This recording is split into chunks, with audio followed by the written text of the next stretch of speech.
Yo tout le monde, ici l'aventurier des Backrooms, et aujourd'hui on va parler du niveau 100 du Wikidot. C'est parti.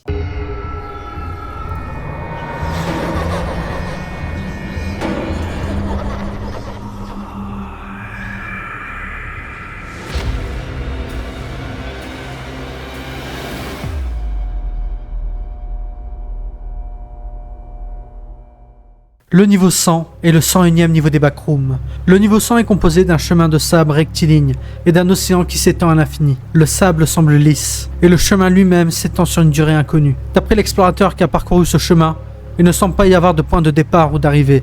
En parcourant ce sentier, on peut occasionnellement rencontrer des objets aléatoires. Il s'agit généralement d'effets personnels, tels que des téléphones portables, des photos, des vêtements et d'autres petits objets transportés par un individu. Les informations sur ce niveau sont limitées, car il n'a été exploré qu'une seule fois. D'après les informations recueillies, il semble qu'en allant assez loin sur le chantier de la plage, on finit par trouver une pierre tombale occasionnelle. Sur chacune d'elles est gravé le dessin d'un visage. Bien que chaque dessin soit enfantin et rudimentaire, les explorateurs les a décrits comme ayant l'air calme et en paix. Outre les visages, toutes les pierres tombales portent des dates. On ne sait pas encore pourquoi elles sont là, mais on suppose qu'il s'agit de la date du décès, étant donné qu'elles se trouvent sur un monument commémoratif. Les deux côtés de l'océan du niveau 100 sont infinis. Car même après avoir nagé pendant plusieurs minutes, l'explorateur a déclaré que l'horizon ne changeait jamais et que l'océan continuait à s'étendre. Après avoir pris le temps de récupérer, l'explorateur a décidé de plonger dans les profondeurs de l'océan. L'océan est en grande partie dépourvu de relief et entièrement constitué de sable. Sous l'eau, on peut voir clairement la descente sans fin au fond de l'océan. Tout n'est que sable qui finit par se solidifier et s'agglomérer en roche. L'ombre est une entité que l'on peut voir que dans sa vision périphérique. Bien que l'on ait signalé la présence de l'ombre dans de nombreux niveaux des backrooms, la résidence principale de l'entité se trouverait être le niveau 100. Bien que l'on ait d'abord cru qu'elle était invisible, de nouvelles recherches ont montré que l'entité dispose d'un camouflage extrêmement sophistiqué, capable de se masquer avec précision dans l'environnement au point qu'il est presque impossible de la voir, seule son ombre étant visible. Pouvez-vous m'expliquer ce qui s'est passé, Madame Clove? Eh bien, j'étais au niveau 11. Je me promenais toute seule. Tout semblait aller bien, jusqu'à ce que j'entende des bruits en bas de la route. J'étais curieuse, parce que je pensais que c'était vous qui parliez. Mais il s'avérait, eh bien, ce n'était personne du MG, c'était un autre groupe. Ils ont commencé à me poursuivre, pour une raison quelconque, et j'ai commencé à courir. Je ne voulais pas entrer dans les bâtiments parce que... Nous savons, il suffit d'expliquer ce qui s'est passé.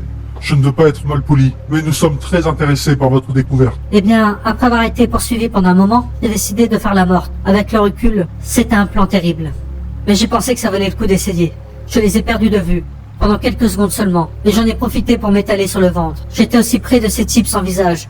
Alors je suppose que les attaquants ont cru que j'étais morte à cause de ça. Et après? Après cela, ils sont partis. Mais j'avais peur qu'ils me jouent un tour. Cela semblait être une victoire trop facile. Après être resté allongé pendant un moment, j'ai senti que quelque chose me soulevait.